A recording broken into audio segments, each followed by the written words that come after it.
खक्खर में मुस्लिम लीग नून का workers convention था, तो मैं बहुत लेट पहुंची। लेकिन जब मैं रात के 1:30 बजे नोडेरो हाउस पहुंची तो मैंने देखा कि रात के 1:30 बजे सर्दी में मेरा भाई बिलावल भुट्टो जरदारी, आसिफा भुट्टो और अदी फरियाल मुझे लेने के लिए दरवाजे के बाहर खड़े थे। बिलावल, आपका बहुत बहुत शुक्रिया, और अगर जरदारी साहब मुझे सुन रहे हैं तो जरदारी साहब का भी बहुत बहुत शुक्रिया।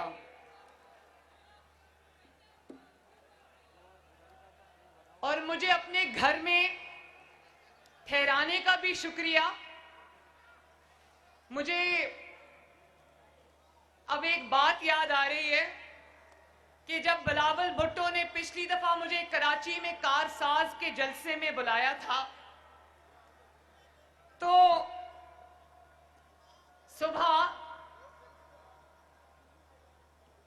सुबह मेरा दरवाजा तोड़कर मेरे कमरे पर हमला कर बिलावल भुट्टो जरदारी के मेहमानों को उठाकर ले गए। तो मेरा ख्याल है इस दफा बिलावल भुट्टो जरदारी साहब ने ये सोचा होगा कि मैं मरियम को अपने घर पे रखता हूं ताकि मैं आज मरियम के दरवाजे पे कोई हमला ना कर सके।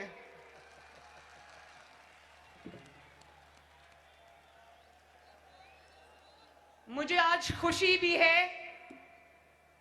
कि मैं शहीद मोहतरमा बेनजीर भुट्टो के मज़ार पर हाजिरी देने आई हूं, लेकिन मुझे अफसोस भी है, दुख भी है कि पाकिस्तान की नहीं बल्कि आलमे इस्लाम की पहली खातून वजीर आजम शहीद मोहतरमा बेनजीर भुट्टो को अपनी जिद्दोजहद में हाथ से जान गंवाना पड़ी।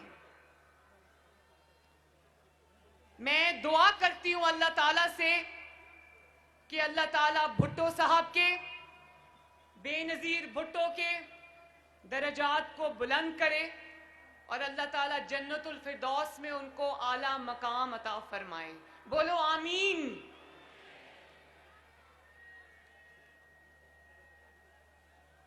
मैंने सुना था कि सिंधियों के दिल भी बड़े होते हैं और सिंधियों के दस्तरखान भी बड़े होते हैं।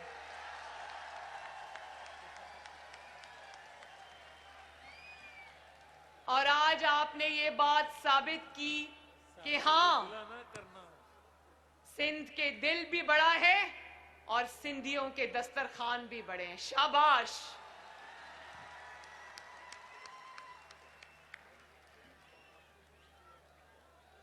लाड़काना वालों, बीबी शहीद की मौत का जख्म सिर्फ आपके दिलों पर नहीं लगा। बीबी शहीद की मौत का दुख सिर्फ पीपल्स पार्टी को नहीं है, शहीद बीबी की मौत का जख्म हमारे दिल पर भी लगा है। आज 13 साल बाद भी ना सिर्फ ये कि हम आपके दुख में शरीक हैं, बिलावल भुट्टो के दुख में शरीक हैं, बल्कि बेनजीर की मौत जो है वो पाकिस्तान का कौमी सानिहा है, जिसका दुख आज भी हमारे दिलों में ताजा है। और मैं भुट्टो शहीद और बेनजीर भुट्टो शहीद को खराजे तहसीन पेश करना चाहती हूं एक शेर के जरिए। और वो शेर है जो मुझे कभी अडयाला जेल में जब फेंका तो मुझे वो शेर याद आता था। जिस धड़ से कोई मक्तल में गया वो शान सलामत रहती है, जिस धड़ से जो मक्तल में गया वो शान सलामत रहती है। ये जान तो आनी जानी है, इस जान की कोई बात नहीं।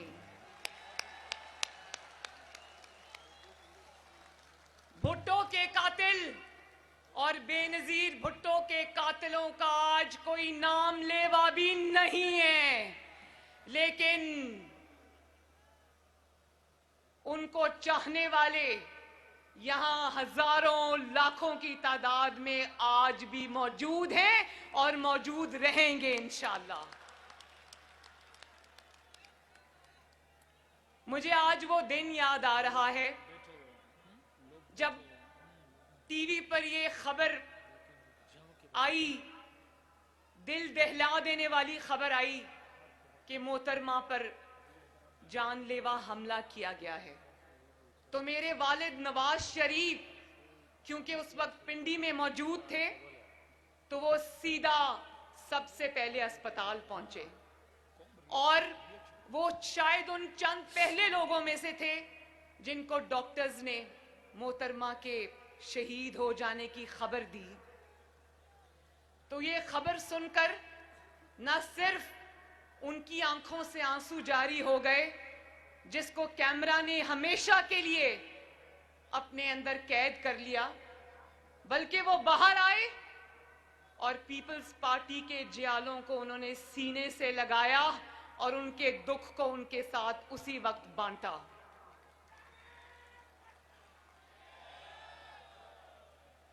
और मैं उस दिन घर से बाहर थी कहीं लाहौर में, तो मेरी वालदा का मुझे फोन आया और उन्होंने कहा कि मरियम तुम कहाँ हो? मैंने कहा कि मैं बाहर हूं। तो उन्होंने कहा घर वापस आ जाओ, बहुत बड़ा हादसा हो गया है, बेनजीर भुट्टो की शहादत हो गई है।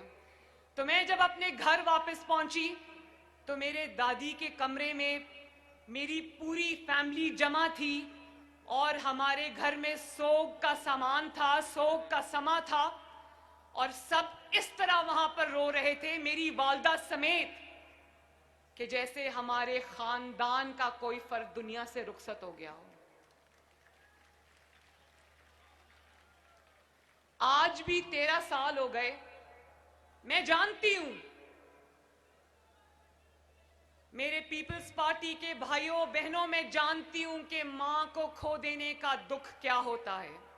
मैंने भी अपनी मां खोई है। मेरी मां भी उस वक्त अल्लाह ताला को प्यारी हो गई जब मैं जेल की काल कोठरी में थी। लेकिन और मां का दुख, यकीन जानो, मां का दुख आज भी मेरे दिल में उसी तरह ताजा है जिस तरह 2.5 साल पहले था। लेकिन जब मैं बिलावल भुट्टो को देखती हूं तो मुझे और भी ज्यादा तकलीफ होती है, क्योंकि मैंने तो फिर अपनी जिंदगी के कुछ साल अपनी वालदा के साथ बिता लिए थे। इसने तो बहुत बचपन में अपनी वालदा को खो दिया।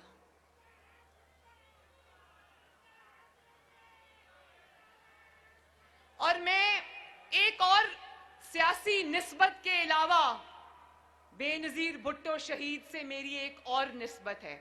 आज मैं जियालों से अपने दिल की बातें कर रही हूं। ये बातें मैंने कभी किसी से नहीं की, लेकिन मैं पीपल्स पार्टी के जियालों से आज ये बातें करूंगी इंशाल्लाह। और वो ये है कि बेनजीर भुट्टो से मेरी सियासी निस्बत तो है, वो पाकिस्तान की पहली खातून वजीर आजम थी। हर खातून का, हर औरत का, हर बेटी का फख्र थी। लेकिन मेरी उनसे निस्बत बाप बेटी की लाजवाल मोहब्बत की भी है। वो बेटी बेनजीर भुट्टो शहीद अपने बाप का मुकदमा लड़ते लड़ते उसके कदमों में जाकर सो गई।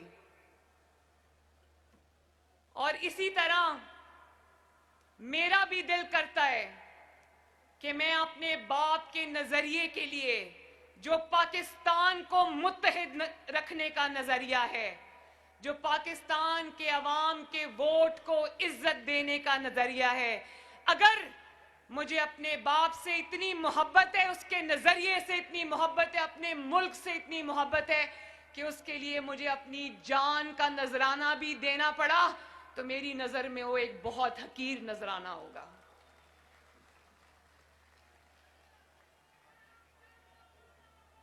और जिन दिनों मीसाके जमहूरियत बन रहा था, तो बेनजीर भुट्टो साहिबा और आसिफ अली जरदारी साहब, उन दिनों हम जद्दा में जिला वतन थे। तो मेरी पहली मुलाकात थी बेनजीर भुट्टो शहीद से।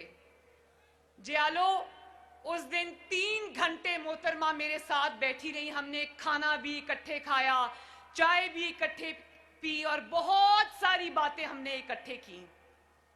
उन्होंने भी मुझसे दिल की बातें की, मैंने भी उनसे दिल की बातें की। और फिर मीसाके जमहूरियत, जिसको अंग्रेजी में चार्टर ऑफ डेमोक्रेसी कहते हैं, वो वजूद में आया। यही थी वो सियासी इक़दार कि आज सियासी हरीफ होने के बावजूद, सियासी और इंतखाबी मैदान में एक दूसरे के मुखालिफ होने के बावजूद, आज पीडीएम की क़यादत एक स्टेज पर एक फैमिली के अरकान की तरह इकट्ठी है। ये है वो सियासी इक़दार जिनकी शुरुआत मोहम्मद नवाज शरीफ और मोहतरमा बेनज़ीर भुट्टो ने की थी।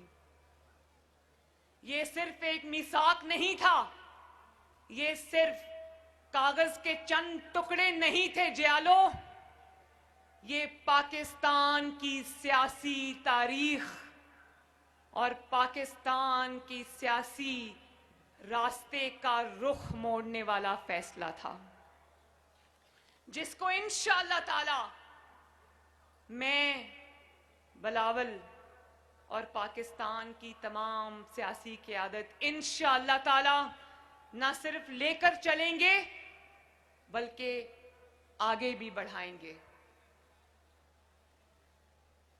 सियासतदानों से, सियासी जमातों से माजी में जो गलतियां हुई और उन गलतियों का फायदा जमहूरियत शिकन कुव्वतों ने उठाया, तो उनका अजाला भी फिर वो सियासतदान सब सर जोड़ कर बैठे और उन्होंने सोचा कि ये साजिशें अब नहीं चलेंगी। उन्होंने उन्हीं गलतियों का जो हमसे हुई थी, सियासतदानों से हुई थी, सियासतदानों ने खुद उन गलतियों का अजाला भी किया और जो एक दूसरे के खिलाफ साजिशें की जाती रही थी, उसको उन्होंने कहा कि अब ये हम नहीं करेंगे। और उसी का समर आज पाकिस्तान को मिला। पहली बार ये हुआ कि जमहूरी हुकूमतें, आपके वोट से आने वाली हुकूमतें अपनी मुद्दतें पूरी करने लगी। मुझे अच्छी तरह याद है कि जब 2008 में पीपल्स पार्टी की हुकूमत बनी तो बहुत सारे लोगों को ये था कि वो हुकूमत गिराई जाए, तो मोहम्मद नवाज शरीफ ने कहा नहीं, अपनी पार्टी में भी उस राय को कुचला और कहा कि नहीं, ये हुकूमत अपने 5 साल पूरे करेगी और अवाम और हुकूमतों में लाना और ले जाना सियासी जमातों का नहीं, अवाम का काम है।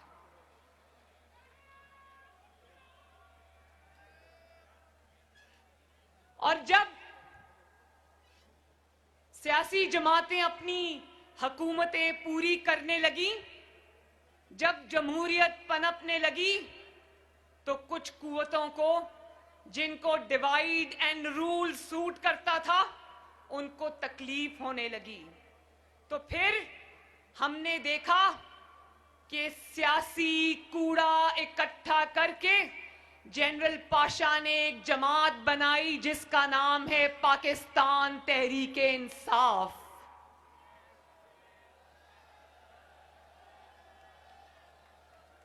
और फिर उस जमात को आपकी मुंतखब हुकूमत के खिलाफ धरनों और साजिशों में इस्तेमाल किया गया। और फिर उसके बाद उसी सियासी जमात में से एक इंसान जो 22 साल दर बदर की ठोकरें खाता रहा, लेकिन अवाम ने उसको घास नहीं डाली, फिर उसी को उठाकर, उस नालायक और उस नाअहल को उठाकर वोट चोरी करके हमारे 22 करोड़ अवाम के सरों पे मुसल्लत कर दिया गया। आज पीडीएम ने क्या कहना है इमरान खान को? वो इमरान खान आज खुद चीख चीख कर कह रहा है कि मुझे कुछ भी नहीं आता। वो खुद 2.5 साल के बाद, जबकि वो 3 साल पूरे करने जा रहा है, आज वो बड़ी डिटाई से टीवी पर आकर कहता है कि मुझे काम करना नहीं आता। वो खुद अपने मुंह से ये एतराफ कर रहा है कि मैं नाअहल भी हूं और नालायक भी हूं, और ये भी कह रहा है कि तैयारी के बगैर हुकूमतों में नहीं आना चाहिए।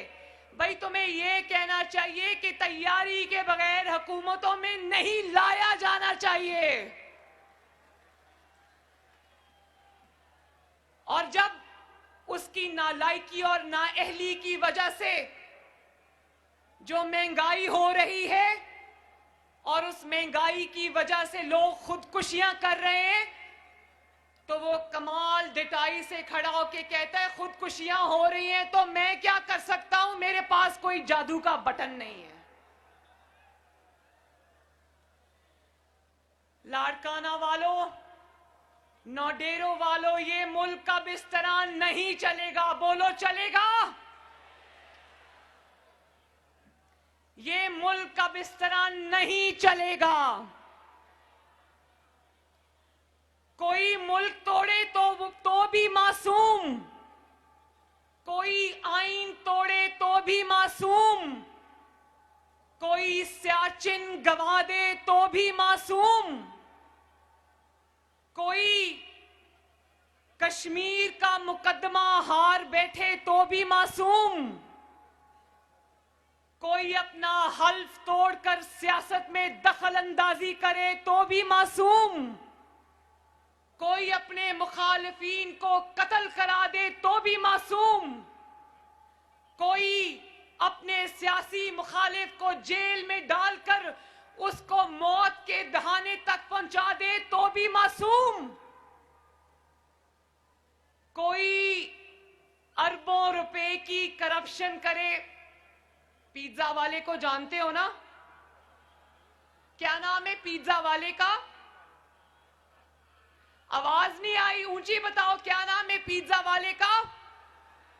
और जोर से लाड़काना वालों, क्या नाम है पिज्जा वाले का? कोई सरकारी मुलाजिम होकर भी अरबों खरबों रुपए के असासे बना ले तो भी मासूम, लेकिन फांसियां हो तो सियासतदानों को हो, गोलियां उतरे तो सियासतदानों के सीनों और सरों पर उतरे, 100-100, 200-200 पेशियां भुगते तो सियासतदान भुगते, जेल की काल कोठरियों में मौत के दहाने तक पहुंचा दिए जाएं तो सियासतदान पहुंचा दिए जाएं, बहू बेटियों को घसीटा जाए अदालतों में, जेलों में, तो सियासतदानों की बहू और बेटियों को घसीटा जाए, मीडिया पर सर्कस लगे तो सियासतदानों के खिलाफ लगे, किरदार कुशी हो तो सिर्फ सियासतदानों की हो। लेकिन याद रखो कि नजरिए को फांसी नहीं लग सकती।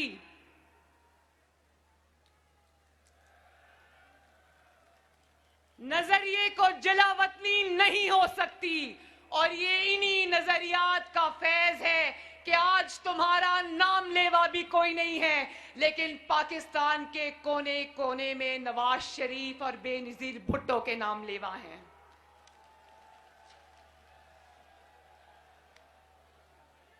और आईन के कातिल और बेनजीर भुट्टो शहीद का कातिल मुशर्रफ, उसको पाकिस्तान में लाने की बात तक नहीं होती।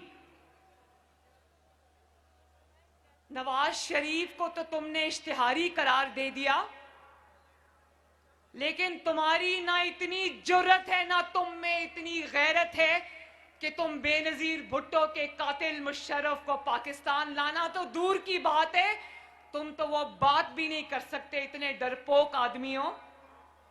जिस अदालत ने मुशर्रफ को आईन रोंदने की जो उसने गुनाह किया था, उस पर उसने मुशर्रफ को जब फांसी की सजा सुनाई, तो लाड़काना वालों, उस अदालत को जिसने कमाल बहादुरी दिखाते हुए बेनजीर भुट्टो के कातिल और आईन पाकिस्तान के कातिल मुशर्रफ को फांसी की सजा सुनाई थी, उस सजा सुनाने वाली अदालत को ही फांसी चढ़ा दिया गया।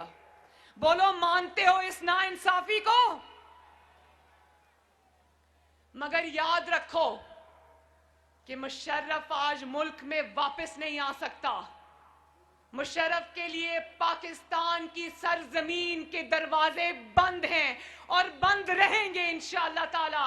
लेकिन आईन रोंदने के जुर्म में मुशर्रफ को फांसी देने वाला वो बहादुर जज जस्टिस वकार सेठ, जो अब अल्लाह ताला के पास जा चुके हैं, उसके आईन को सरबुलंद रखने के जुर्रतमंदाना फैसले को पाकिस्तान की अवाम न सिर्फ याद रखेगी बल्कि जिंदा रखेगी इंशाअल्लाह। पीडीएम की क़यादत यहां पर मौजूद है, सब बड़े बड़े लीडरान यहां पर मौजूद हैं। पीडीएम वो तहरीक है जिसने तमाम सूबों को आईन के साए के नीचे जमा किया है। सब, चाहे वो बलोचिस्तान है या वो सिंध है या वो पंजाब है या वो खैबर पख्तूनख्वा है, सब माशाअल्लाह आईन के झंडे के नीचे जमा हैं। और एक शख्स, सिर्फ एक शख्स, एक हारा हुआ शख्स, एक शिकस्त खोरदा शख्स, एक नाकाम शख्स, अवाम का मुजरिम शख्स पीडीएम से एनआरओ की भीख मांगता हुआ नजर आ रहा है। बोलो लाड़काना वालों, इमरान खान को एनआरओ दोगे? क्या इमरान खान को एनआरओ देना चाहिए? एक शख्स अकेला खड़ा हुआ नजर आ रहा है, अकेला, नाकाम है, हारा हुआ है। इसलिए अब किसी को कभी कोई मैसेज भेजता है, कभी कोई अपना मैसेंजर भेजता है। शहबाज शरीफ साहब से मिलने के लिए खानदान वालों को हफ्ता हफ्ता इजाजत लेनी पड़ती है, लेकिन इनका मैसेंजर जो एनआरओ की भीख मांगने ये आते हैं तो इनके लिए जेलों के दरवाजे खोल दिए जाते हैं, इजाजत की भी जरूरत नहीं पड़ती। पहले कहता था एनआरओ नहीं दूंगा, उससे कोई भी बात करो तो कहता था एनआरओ नहीं दूंगा, और अब कहता है कि अगर किसी ने एनआरओ दिया तो मुल्क से गद्दारी करेगा। मैं ये कहना चाहती हूं कि तुम्हें अपनी औकात समझ आ गई है। तुम जानते हो कि तुम्हारी औकात और हैसियत अब एक एनआरओ देने वाले की भी नहीं रही। तुम जानते हो कि किसको कहना है कि एनआरओ नहीं देना। सुनाता कहता वो आवाम को है, सुनाता किसी और को है, जानते हो ना।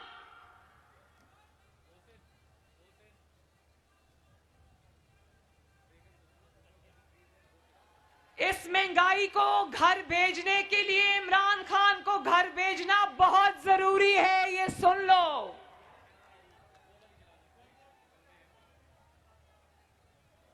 जब तक ये नालायक हुकूमत घर नहीं जाएगी, यकीन मानो लाड़काना वालों, आपके घरों के चूल्हे नहीं जल सकते। इसलिए पीडीएम का साथ दो और इस नालायक और नाअहल इमरान खान को घर भेजो। साथ हो ना। और फिर कहते हो कि ऑपोजिशन फौज को बदनाम कर रही है। ऑपोजिशन जब महंगाई की बात करती है तो कहते हो ऑपोजिशन फौज को बदनाम कर रही है। ये पहला सियासतदान है जिसका नाम इमरान खान है, जिसने इंडिया जाकर वो सारी वीडियोस मौजूद हैं, इसने इंडिया जाकर पाकिस्तान की फौज और आईएसआई के खिलाफ बात की थी। ये वो पहला सियासतदान है और पहला जाली वजीर आजम है जिसने वजीर आजम बनकर जब ये अमेरिका गया तो अपनी फौज और आईएसआई पर हमले किए। पाकिस्तान की याददाश्त कमजोर नहीं है। आज तुम ऑपोजिशन को ये मत कहो कि ऑपोजिशन फौज के खिलाफ बात करती है। ऑपोजिशन और पाकिस्तान की आवाम के पास तुम्हारी वो सब वीडियोस मौजूद हैं जिसमें तुमने फौज के ऊपर सीधे सीधे हमले किए हुए हैं।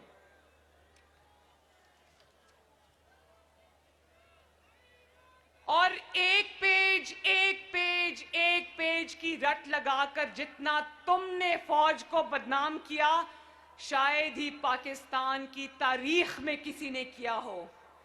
और जब रोटी, अभी किसी ने महंगाई की बात की थी ना, जब रोटी 30 रुपए की हो जाती है तो ये अपनी नालायकी छुपाने के लिए कहता है फौज मेरे पीछे खड़ी है।